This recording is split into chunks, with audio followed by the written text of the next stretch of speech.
Hey everybody, Nick Blazer here. Making another backgammon video today about, I think, about reviewing matches is what I thought I'd run through how I review a match. This is going to be a match that I played on Galaxy earlier today, this morning. It's evening now here. Speed gammon match, so reduced time settings probably going to be running into some like bigger errors toward the end when we got into time trouble. But a common thing that comes up when I talk to people, I guess like maybe newer players, intermediate players, is just what people suggest they do to improve. And it comes up a lot that reviewing your errors in your matches is really important, but I haven't really heard anyone talk about exactly what that looks like.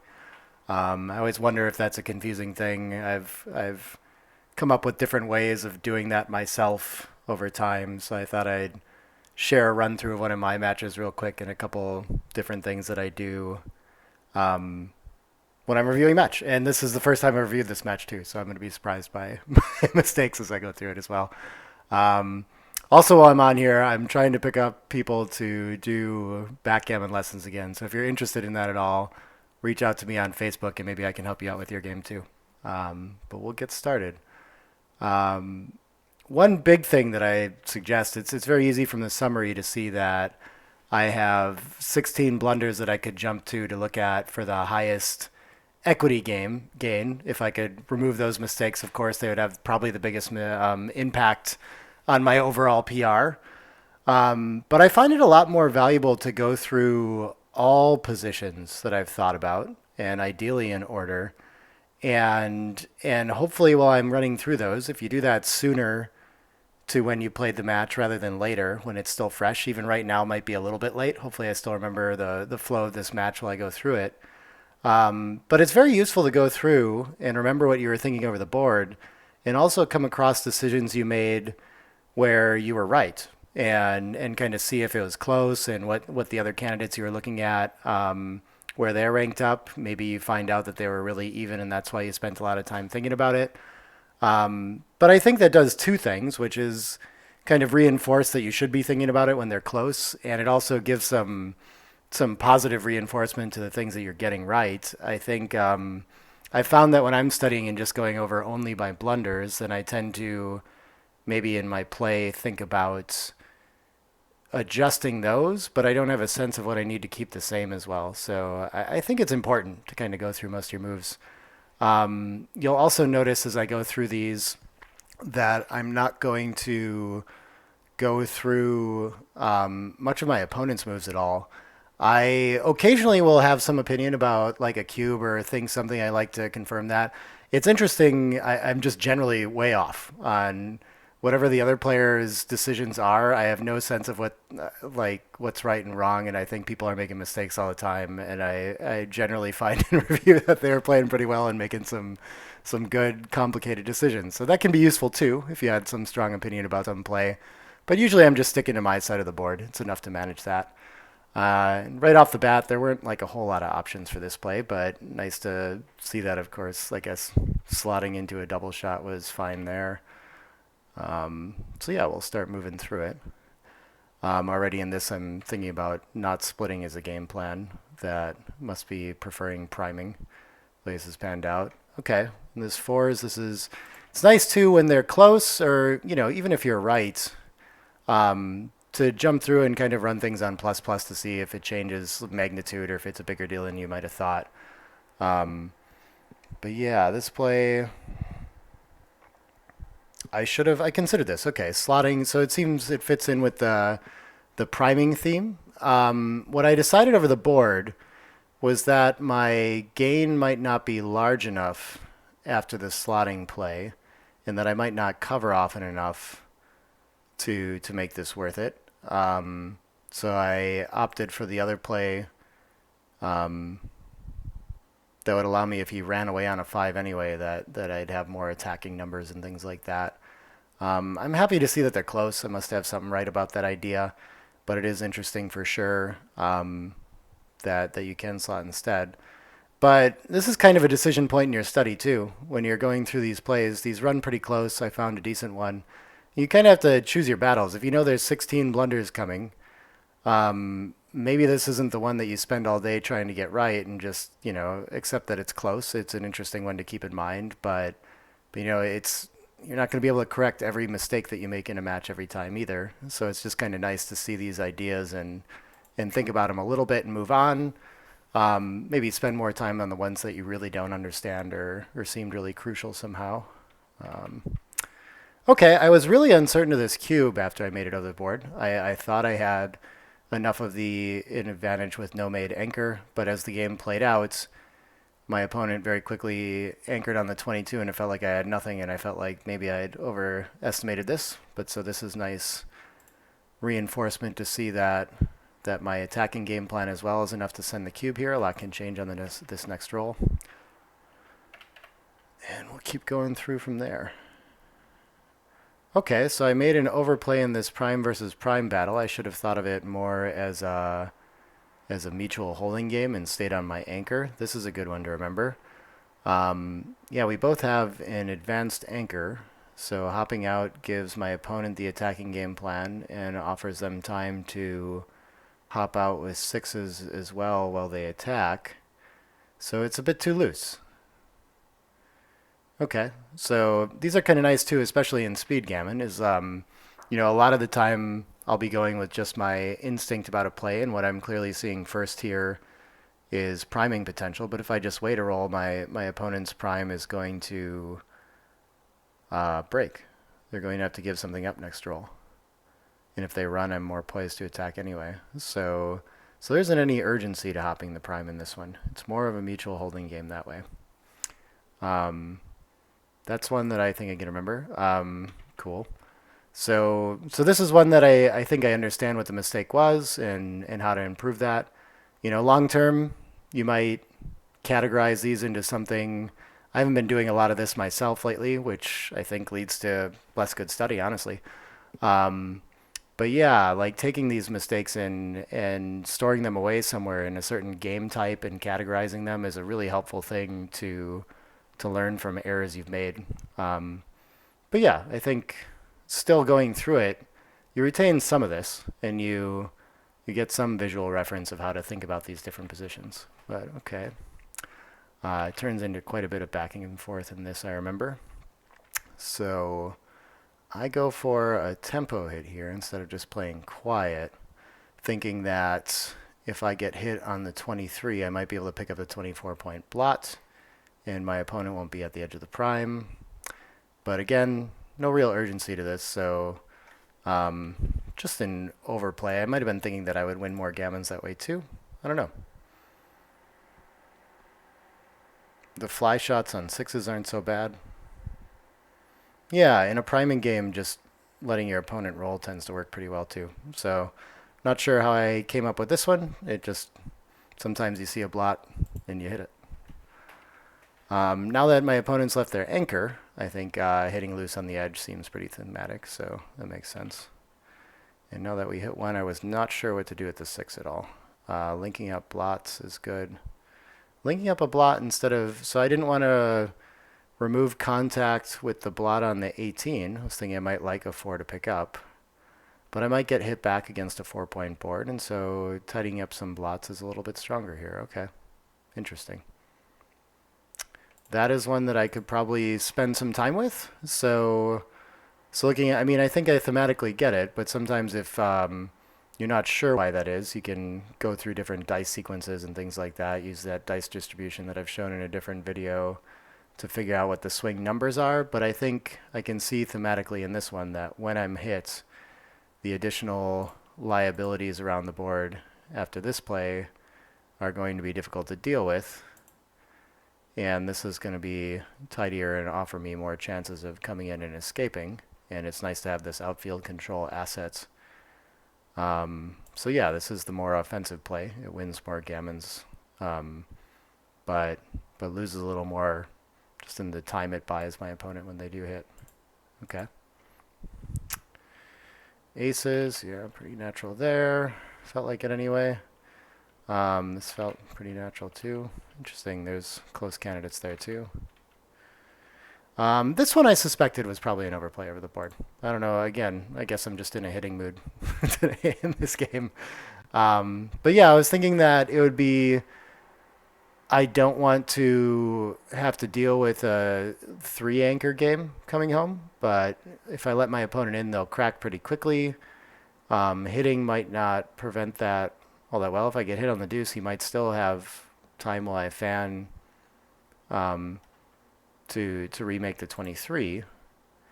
And additionally, after this play, I've given up a nice priming point in front of the 22-point anchor. So occasionally over the board, I have the sense that, oh, that was an overplay. Why did I do that? But this is kind of a backgame theme that I prevent another anchor. So I kind of went with that and didn't think about it till after I made my play. So what else do we have here? 8-6. Yeah, I was unsure about this one too. It's I guess the strategic difference here is whether I want the anchor to whether I want the anchor in the event that I'm hit, or should I just clean up the blot and try to be hit less. Leaving sixes and fives seems a little rich. I guess also I allow the open blot on the 23, but I'm still thinking about this like a back game, I guess. So I've got the wrong strategic idea here, when really I just want to play this forward, not get hit, come around against all those checkers on the 24. Okay. So nothing too crazy to store away there yet. We're containing. Yeah, now I do need to prevent the double anchor. My opponent's board is cracked. I can get away with a lot more. What other interesting plays do we have here? Threes, I mean, they run close, so I probably won't look too close to this. But you'll notice I'm starting to move it through it like more quickly too. This is a 10-game match with a lot of different areas to look at. So I mean, I think a big part of studying these like matches too, kind of like I was sharing on an earlier position, is picking your battles and where you're going to spend your time. At some point, the returns on continuing to look over every position super closely are just going to reduce as you run out of energy to study it. So I like to try to leave space for some bigger ones while I'm moving through as well. These are all looking relatively tiny, and I don't remember having any big dilemmas about it. But yeah, okay, that's natural. I do remember having some questions through the bear off here. I think it got a little interesting. Yeah, some of these aces. Here we go. Okay, seems like a fairly natural ace too. The 3-1, there was no clearing option really, so sure. Twos, yeah. Okay. Felt a little strange to load up the 4-point, but I couldn't see any other options, so some of these I felt a little uncertain about. 3 had to come off. Here's one that I wasn't certain of as well. So now the 4 has to come off, and I have to leave a double shot somewhere. It's better to clear from the rear and avoid the future contact. I guess I'm going to repeat a lot more when I take another checker off. I liked the looks of only having 2 rolls away instead of 1. I win some more backgammons, but okay, picked the wrong theme here. This is fairly typical, I think, that clearing from the back allows you to clean this position up next roll. I think with all rolls probably.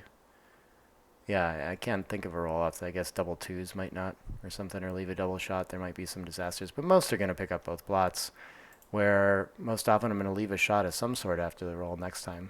So avoiding being hit is the best way to win the game in a gammon here. Okay. That's a key concept with studying these too, is reinforcing the things you already know. But I mean, I guess a lot of maybe more intermediate players, or plenty of people studying, are going to run into things where they don't understand what's wrong, and then you have to invest energy into figuring out what the concept is to take away from that. But it is also important, I think I've got the concept, and I'm trying to talk myself through it, to convince myself that I understand why one player is better than the other one completely. But it's important while you're studying these too, to be very honest about that process, and like if I applied this to some other position or other situation, that the logic I'm using would apply, that I truly do understand this. So it is, I mean, I don't know. It's good to, if you're not certain of the assumption you're making about why the play is right, it's good to dig as deep into it as you need to be certain of that. But I feel pretty good about what we talked about so far on here. So maybe we'll run into one where I need to to toy with it to really understand it. But that's, I mean, honestly as well, it's made my study a lot easier as I've gone. Um, Now that I generally have the concepts, like the hard part of studying is when you run into a ton of positions where you just don't understand why it was a mistake and what's going wrong there. That can be exhausting. So I might only go through one game of like with that many blunders of figuring those out before I've gotten as much as I can out of a match.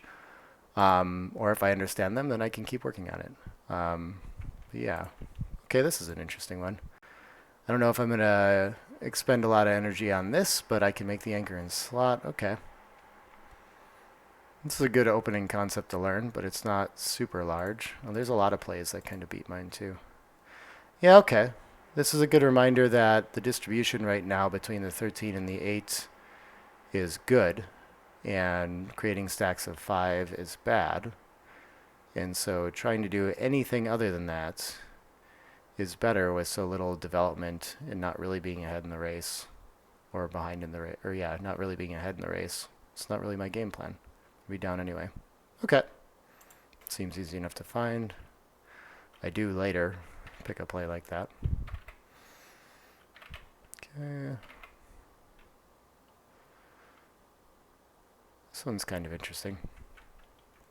I thought I wanted to keep the 10 point where it was to the race. For a little while I was ahead in the race. Now I've fallen behind, and I'm thinking that I want to reduce mobility of that 7 point, but increases my flexibility as well should I get ahead in the race. So yeah, I can understand how those are close. Okay. And again, miss an opportunity to do that. But that's kind of, these seem small, but sometimes these can be good things to study too, just to see what the ideas are in the position. I mean, hopefully you have some reason for making one play or the other, and getting a grasp of the different concepts at play and why one might be the other better than the other. Even though they run really close, it's still, if I can learn the slightly larger error before this, it repeats in this position at a smaller degree now that I can make like a useful asset. But it's good to recognize here that advancing 10 to 9 and increasing my flexibility is worth more than containing further contact, deeper contact with this bar point anchor. So that could save me a lot in the long run to kind of keep looking at that. Yeah, I rolled the 6-4. That clears a bad point. I don't leave a shot. Interesting that leaving a shot is an option with 2 blots in board, even though it's going to be a 5-point board. But yeah, wouldn't have expected those to be as close as they are. 10 to 2. Okay. Why do I want to keep more contact here? I don't see any good duplication. When my opponent leaves, this is the kind of thing that I need to study more, and I won't spend too much video time on this. Probably wrap this up pretty quick here, and then continue studying on my own. But these are very difficult ones for me. These like tactical situations. It seems that what this is telling me is that I'll use dice distribution to look at this on my own too. But I think what it's telling me is that the upside on contact with this bar anchor on some rolls where my opponent has to leave it is bigger than the extra 3 shots that I leave by staying back. I figured just reducing was the best, but I must get more double shots or something like that. And I think the only way I'm going to see something like this, where I don't see something thematically that jumps out at me about why I would be better to stay back, is going to be to compare the different dice rolls and figure out which are which. But, oh, this is interesting. Okay. I thought about this for a second and assumed that this was just a dead drop, but this is one that I should definitely keep and come back to as a reference of some sort. I knew that my opponent still has quite a bit of work to do to bring those 2 checkers around in the open 5 point. If I just enter, I've got good contact. I think I thought that I was down enough in the race that it wasn't worth staying back for it. Yeah, that's an interesting one. But I've got a couple rolls to just enter on the 5, and then I can win a lot of games. And my opponent won't necessarily have pick and pass numbers. I've got a perfect board. I have opportunities to hit fly shots on the way to getting to just entering as well. Um, so okay. I mean, I'm sure most people looking at this think it looks scary, of course. I was worried about when my opponent comes around they can win a gammon, but that's probably not as likely as I was estimating either, now that I think about it. 14 pips outside should mean that if I was closed out with a single back, that I'm losing 25% gammons. And it's, of course, going to be less than this, even if he gets the checkers around, because he's cleared a point already. So, yeah, and it's a long way to get that. Okay, this is an interesting one. I definitely thought about it, but passed this pretty quickly and felt good about that decision. So it's a good one to think about more in the future. Maybe one more game in case I want to run into something. Okay. Down with the hit is better than split. I don't know if this is a score thing or what. That's one that I could learn a little bit about, but I've got some other bigger things to think about in this match so far. Let's see what else we got. Yeah. Yeah, I do. So this is one of the few actions from my opponent that I'll look at. I remember feeling like this wasn't really anything yet. Feeling very confident in my take and like it probably wasn't a double. And so sometimes, especially on cube action, I think you get senses like that where I'll be surprised a lot of times that it actually is a good tight cube, and I'm just misled because I know that it's takeable. But I don't know. Sometimes I overestimate these and underestimate the power of this positional advantage that opponent has in this position. So again, nice one to look at and see what's really going on with that position. Um, I guess another. It's just nice to point out again, like studying this. This is another, like, if you just looked at all your blunders, you might forget to ever come back to this. You might forget that this position ever happened. This is why I think stepping through all the decisions in your match really yields quite a bit. You remember being in this spot and what you thought about it, and you learn something about it. So it's not really just errors and blunders that you need to look at. I think sometimes some other things are more useful, and you might learn more. And this might be a good reference if you're thought this was a huge no double and it turned out to be a small one. Well, that's a way that you can avoid making that mistake when you're in the cubing situation later. So, what else do we have here? Come around and make an anchor, make some points. Yeah, and this one I turned this around and thinking about recube action quite a bit in this game at a leading score, so I might have some interesting decisions again. I spent some time on this one. Felt like I was leaving a lot of shots when I made the 4 point, but probably not more than I would with any other play, so eventually settled on this. Yeah, this one I'm just looking for. I imagine I'd be surprised by something that I hadn't seen in the position, or some move I hadn't considered. So it's nice to see didn't overlook anything. 15 to 10 and 6 to 4 is a little weird. Yeah, it's okay. They're close though. That's fine. 6 to 4 again. What do we have? Oh yeah, this was interesting. I didn't know what play B should be exactly, but I felt like I suddenly jumped into a very winning position where I might have a cube after the contact broke. And so we look at that now. Okay. So head's in the right place. I correctly weighted here, but it is very close, so I was supposed to start thinking about it. That's good. Good to know as well. I think after that 5-2, things get considerably worse. And after the 6-5, the distribution and clearing is much harder as well. Eventually, I do send a cube in a last roll type of position, so we'll see if I got the timing right on that, or if that was also early. Okay, leave the shot. Here I still figured I have to clean it up, and then I have to clean the 11. I still have two things to do. My opponent's going to take until I've done both of them. And so here was where I thought the spot was. I expected that. Okay, this is pretty close. Still a little early, and that was what I wondered about it. Might be that opponent still gets such good contact out of it. And I actually, a nice thing to do with situations like this too, I'm going to switch to another window of XG really quick. And so I pasted the position in over here, and it's nice to look at this for money or at a normal score or some other score and see what it is there. And so the money action I'm pretty accurate on. That, you know, it's a small cube. But I guess I didn't estimate how small that was going to be at the score, and I know that I need to adjust and be a little more conservative with the cube at that score.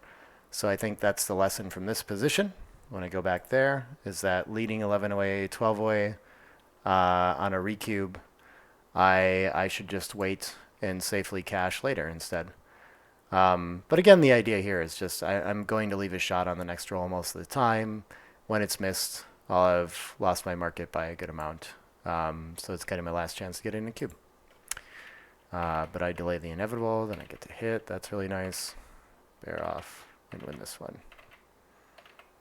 I don't think anything exciting happens. Well, cool.